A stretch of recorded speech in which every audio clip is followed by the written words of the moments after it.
It was just after midnight on August 4th, 1987, when tragedy struck Harlem Hospital in New York City.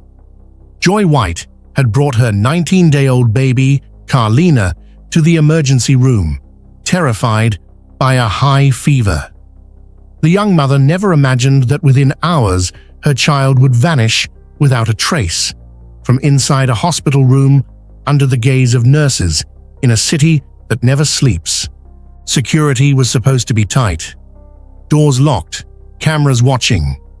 But someone walked in and walked out with a baby. And not just any baby, Carlina White. The hospital said it was impossible. The staff said they'd never noticed anything suspicious. But there was no doubt, Carlina was gone.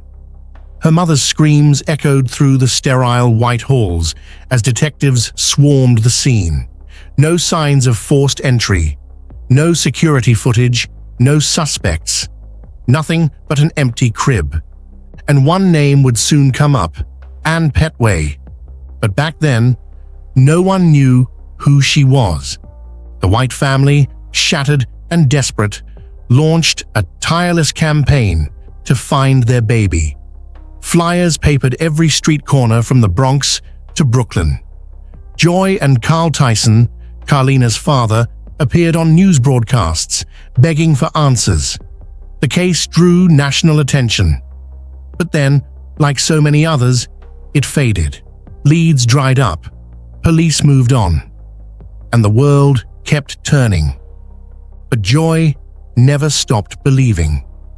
Meanwhile, hundreds of miles away, a little girl named Nejdra Nance was being raised in Bridgeport, Connecticut. She looked nothing like her mother, had no birth certificate, and no real identity. And even as a child, she felt something was wrong. But what Nejdra would uncover years later would blow open a decades-old mystery and reunite a family torn apart by a crime no one saw coming. What happened to baby Carlina White that night? And who was the woman claiming to be her mother? The answers were coming, slowly, painfully, but they were coming, and they would shake the country. From the outside, Nejdra Nance's life in Bridgeport, Connecticut seemed unremarkable, but behind closed doors, nothing made sense, not even her own existence. By age 10, Nejdra was already questioning everything. Why didn't she have a birth certificate? Why was her social security number always a problem? Why did her mother, Ann Petway, get so defensive whenever Nejdra asked about her past?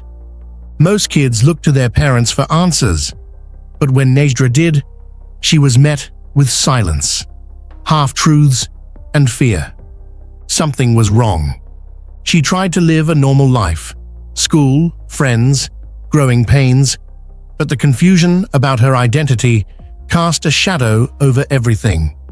As she grew older, the questions grew louder in her mind. Her classmates had baby photos. She had none. Her friends knew their family histories. She didn't even know her real birthday. And Ann Petway, though sometimes kind, was erratic, secretive, and deeply unstable. The love didn't feel real. It felt borrowed. By the time Nejdra was a teenager, that sense of unease had grown into a full-blown obsession. She started doing her own digging. Applying for a driver's license was nearly impossible. More paperwork missing. Applying for college, roadblocks everywhere. Nejdra Nance existed on paper, but just barely. It was like her life had been manufactured. And in 2005, something cracked.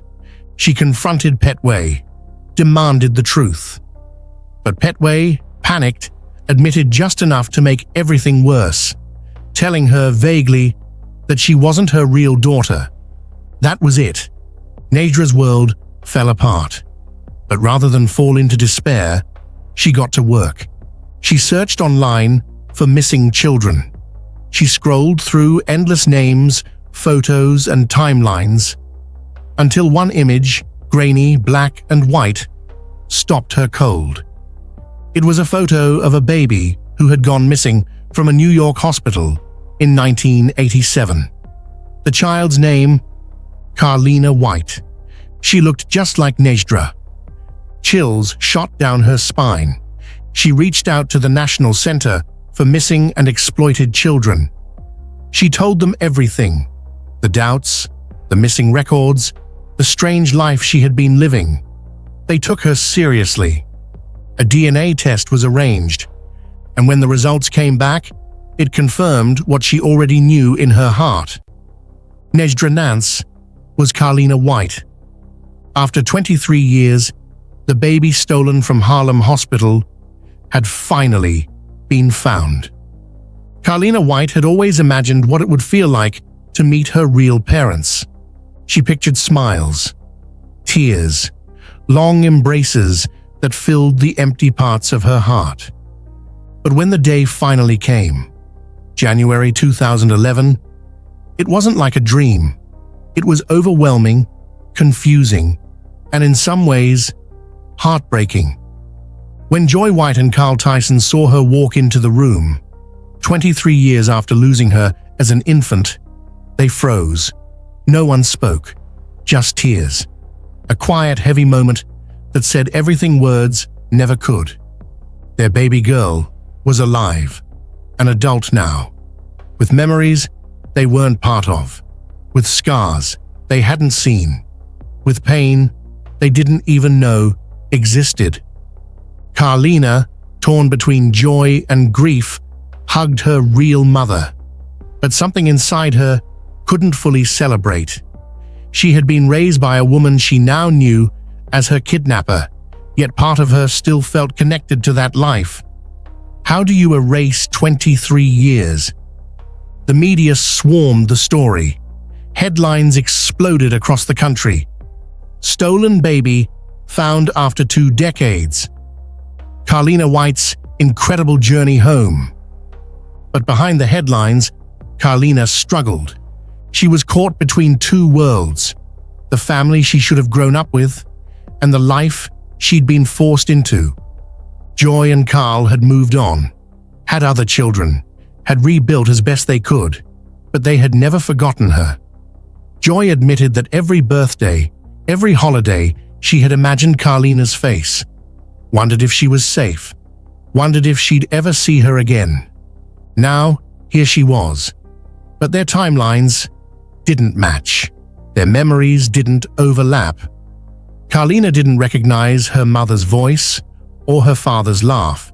She didn't grow up in their home, didn't share their family traditions. It was reunion and loss, all at once. And then there was Ann Petway, the woman Carlina had called Mom her whole life. Carlina felt betrayed, but not hateful. How could she? Ann had raised her, fed her, tucked her in at night. She hadn't been a monster, but she had been a liar. Investigators learned that after suffering multiple miscarriages, Ann Petway snapped. On August 4th, 1987, she dressed as a nurse, walked into Harlem Hospital, and simply took baby Carlina from her mother's arms. Then she disappeared. She kept Carlina hidden for decades, lied to doctors, forged school documents, changed addresses, and every time she thought the truth might surface, she moved again. It was a life built on fear. In February 2011, Ann Petway turned herself in.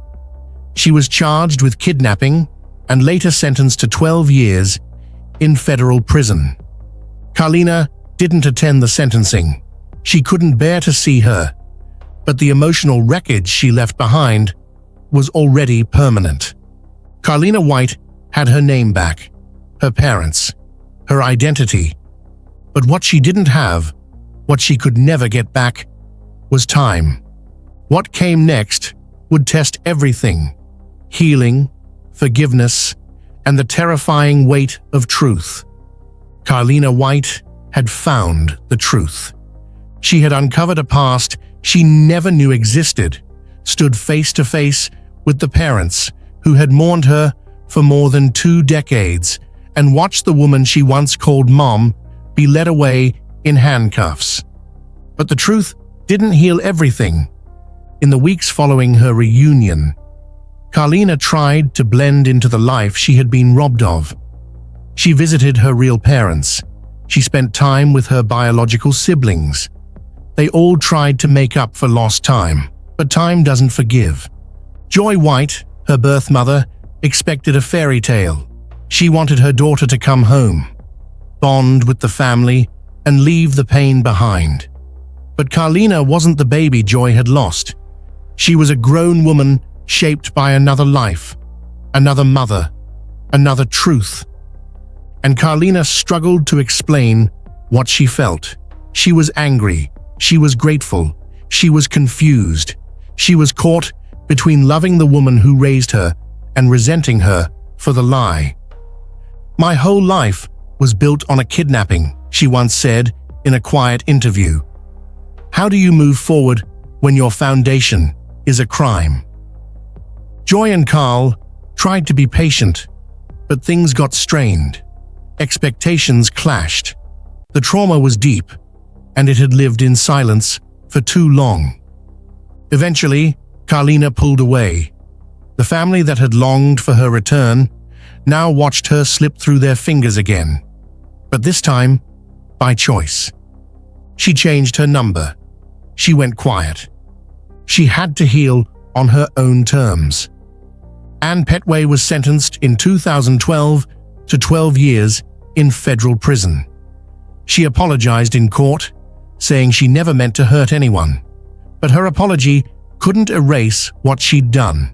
It couldn't bring back the years Joy and Carl lost, the birthdays missed, the pain endured. Carlina didn't attend the trial. She never visited Ann again. In her eyes, the woman she once loved had committed the ultimate betrayal, stealing her identity, her roots, her right to know who she really was. As the years passed, Carlina slowly rebuilt. She stayed out of the spotlight. She focused on her daughter. She used her story to raise awareness about missing children and the lifelong scars left by abduction. Carlina White's case became a landmark, the first known case of a U.S. abducted baby being found alive decades later because of her own investigation. She had solved her own mystery. She had reclaimed her truth. But even heroes carry wounds. In a rare interview, she said, "I didn't just lose my parents. I lost my childhood, and that's something no one can give back." Today, her story continues to echo. Not because it ended perfectly, but because it was real. A story of loss, survival, and the long road back to identity. If you found this story powerful, hit that like button, subscribe, and turn on notifications. We've got more real-life cases coming. Stories of missing people found against all odds, and the dark truths that come with their return. Until next time, stay safe, stay aware, and remember, the truth always finds its way home.